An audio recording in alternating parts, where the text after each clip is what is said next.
ശബരിമല സ്വർണ്ണ കവർച്ചയിൽ കേസെടുക്കാൻ അനുമതി. ECIR രജിസ്റ്റർ ചെയ്യാൻ ചെന്നൈ സ്പെഷ്യൽ ഡയറക്ടർ അനുമതി നൽകി. കേസ് രജിസ്റ്റർ ചെയ്ത പ്രത്യേക അന്വേഷണ സംഘം രൂപീകരിക്കും. അന്വേഷണ യൂണിറ്റിനെ അഡീഷണൽ ഡയറക്ടർ രാകേഷ് കുമാർ സുമൻ നിശ്ചയിക്കും. വിവരങ്ങളുമായി നിഷ ദിലീപ് ചേരുന്നുണ്ട് കൊച്ചിയിൽ നിന്നും. Nisha, good morning.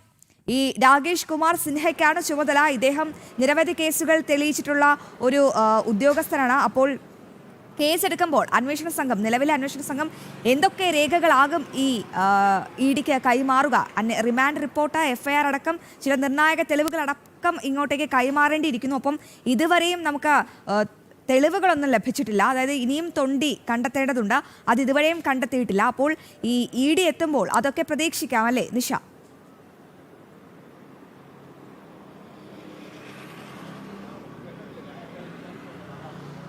Aswathy, good morning. തീർച്ചയായും അങ്ങനെ തന്നെയാണ്. കാരണം ഈ ശബരിമല സ്വർണ്ണക്കവർച്ച കേസുമായി ബന്ധപ്പെട്ട് നിരവധി രേഖകൾ ഇനിയും കണ്ടെത്താനുണ്ട്. ഇക്കാര്യത്തിൽ സ്പെഷ്യൽ ഇൻവെസ്റ്റിഗേഷൻ ടീമിന് ഹൈക്കോടതിയുടെ രൂക്ഷ വിമർശനം ഉണ്ടായിരുന്നു. കാരണം ഇതിൽ ഈ കേസിലെ പ്രതികളെയും ഒപ്പം തന്നെ അവരുടെ സാമ്പത്തിക സ്രോതസ്സുകളും അവരുടെ ഇടപാടുകളും ഒക്കെ കണ്ടെത്തുന്നതിൽ ഈ SITക്ക് വീഴ്ച സംഭവിച്ചു എന്നതായിരുന്നു ഹൈക്കോടതി രൂക്ഷ വിമർശനം ഉന്നയിച്ചിരുന്നത്. എന്തായാലും ഈ കേസ് ഇഡിയുടെ സ്പെഷ്യൽ ഇന്റലിജൻസ് റിപ്പോർട്ട് കൂടി പരിഗണിച്ചാണ് Chennai special director Prashant Kumar ED Kochi zonal ഓഫീസിന് ഈ അന്വേഷണ അനുമതി നൽകിയത്. എന്തായാലും ED ഈ കേസ് അന്വേഷിക്കും. ED ഇന്റലിജൻസ് റിപ്പോർട്ടിൽ വിശദമായി തന്നെ ED ഇന്റലിജൻസ് സമർപ്പിച്ച ഈ വിശദമായ റിപ്പോർട്ടിൽ ഈ ശബരിമല സ്വർണ്ണ കവർച്ച കേസിൽ ED അന്വേഷിക്കേണ്ടതിന്റെ സാധ്യതകൾ കൂടി എന്തായാലും വ്യക്തമാക്കിയിരുന്നു. കൊച്ചി സോണലിൽ 4 യൂണിറ്റുകളാണുള്ളത്. ഈ 4 ഡെപ്യൂട്ടി ഡയറക്ടർമാരും 6 അസിസ്റ്റന്റ് ഡയറക്ടർമാരും ഒക്കെ അടങ്ങുന്ന സംഘമാണ്. ഇതിൽ ഏതെങ്കിലും ഒന്നിനാകും ഈ അന്വേഷണ ചുമതല അസിസ്റ്റന്റ് ഡയറക്ടർ നൽകുക. എന്തായാലും ഈ ED സ്പെഷ്യൽ ഡയറക്ടർ ഡെപ്യൂട്ടി ഡയറക്ടർമാരായ SME വിനോദ് കുമാർ, ഹൃദേശ് ഭട്ട്, രാജേഷ് നായർ എന്നിവരുടെ നേതൃത്വത്തിലുള്ള ടീമുകളിലൊന്നാകും ഈ സ്വർണ്ണക്കവർച്ച കേസ് അന്വേഷിക്കുക.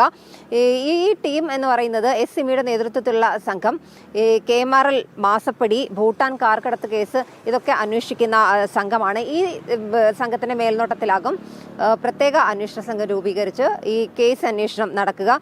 എന്തായാലും സ്വർണ്ണക്കവർച്ചയിൽ ഈ SITയുടെ അന്വേഷണം തൃപ്തികരമല്ല. ഒപ്പം തന്നെ ഈ പ്രതിപട്ടികയിൽ പേര് ചേർക്കപ്പെട്ടവരുടെയും സംശയിക്കുന്നവരുടെയും ഒക്കെ തന്നെ ബിനാമി ഇടപാടുകൾ, ഹവാല ഇടപാടുകൾ ഇവയൊക്കെ തന്നെ കണ്ടെത്തേണ്ടതുണ്ട്. ഈ കേസിൽ നിർണായക രേഖകൾ ഇനിയും കണ്ടെത്താനുണ്ട്.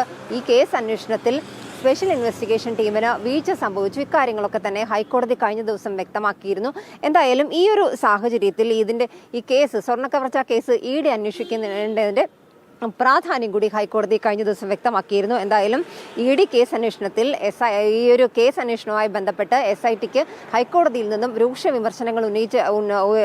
ഹൈക്കോടതി രൂക്ഷ വിമർശനങ്ങൾ ഉന്നയിച്ച ഒരു സാഹചര്യത്തിലാണ് ED കേസ് ഏറ്റെടുത്ത് കേസ് അന്വേഷണവുമായി മുന്നോട്ട് പോകുന്നത്. അശ്വതി, തീർച്ചയായും നിഷ, അങ്ങനെയാണ് കാര്യങ്ങൾ. എന്തായാലും ഇനി അന്വേഷണം ഇഴഞ്ഞിഴഞ്ഞു പോകാൻ പറ്റില്ല. കാരണം കേന്ദ്ര ഏജൻസികളാണ് എത്തുന്നത്. അന്വേഷണം ദ്രുതഗതിയിൽ ഇനി സഞ്ചരിക്കും. ഇനി പലരുടെയും മുഖം നഷ്ടമാകും. CPM നേതാക്കളടക്കം മറനീക്കി പുറത്തുവരും. ഒപ്പം വലത് നേതാക്കൾക്കുള്ള ബന്ധവും ഈ സ്വർണ്ണ കവർച്ച കേസിൽ ED എത്തുമ്പോൾ തെളിയുമെന്നാണ് പ്രതീക്ഷ. എന്തായാലും അവർക്കൊരു ഭക്തരുടെ ന്യായങ്ങളെല്ലാം നടപ്പിലാകും. കാരണം കേന്ദ്ര ഏജൻസിയാണ് എത്തുന്നത്. ശബരിമല സ്വർണ്ണ കവർച്ചയിൽ കൂടുതൽ അന്വേഷണം ഇനി വഴിമാറി സഞ്ചരിക്കുകയാണ്.